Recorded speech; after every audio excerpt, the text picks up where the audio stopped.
Big boss హౌస్లో మొదటి weekend రానే వచ్చింది. ఇక వీకెండ్లో వచ్చిన హోస్ట్ నాగార్జున గారు కంటెస్టెంట్స్ అందరినీ పలకరించి అమ్మ అన్నపూర్ణాదేవి అని అనగానే తనుజ అయితే ఒక్కసారిగా షాక్ అయిపోయి ఎమోషనల్ అయిపోతుంది. దీంతో నాగార్జున గారు, తనుజ నువ్వు ఇంత ఎమోషనల్గా ఉంటావని నేను అస్సలు ఊహించలేదమ్మా. ఏదేమైనా సరే నువ్వు హౌస్లో ఎవరైతే ఓనర్స్ ఉన్నారో వాళ్ళకి ఎలా వండి పెట్టావనేది నేను చూశాను. నిజంగా చాలా బాగా చేశావమ్మా, అయినా సూపర్ అనగానే తనుజ అయితే ఎమోషనల్ అవుతుంది.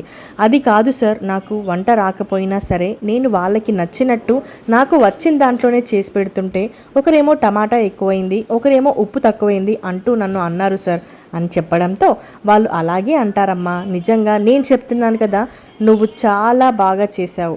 మొన్న నేను మటన్ బిర్యానీ కూడా తిన్నాను, అప్పుడే అర్థమైంది.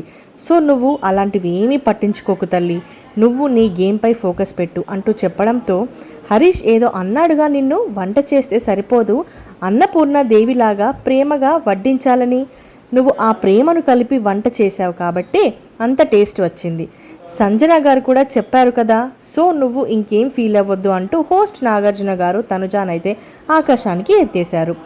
ఈలోగా భరణి గారికి కలగజేసుకుని, నేను అదే చెప్తాను సార్, ప్రతి చిన్నదానికి ఎమోషనల్ అయిపోయి ఏడుస్తూ ఉంటుంది అంటే, ఏదేమైనా తనుజ నీకు భరణి అయితే బాగా సపోర్ట్ చేశాడు కదా అని అంటే, అవును సార్ భరణి గారు నాకు చాలా బాగా సపోర్ట్ చేశారు అంటూ మొత్తానికి చివరిలోనే మరొకసారి అన్నపూర్ణ తల్లి అంటూ కూర్చోపెట్టారు. అంటే హరీష్కి కౌంటర్ ఇచ్చుకుంటున్నారు నాగార్జున.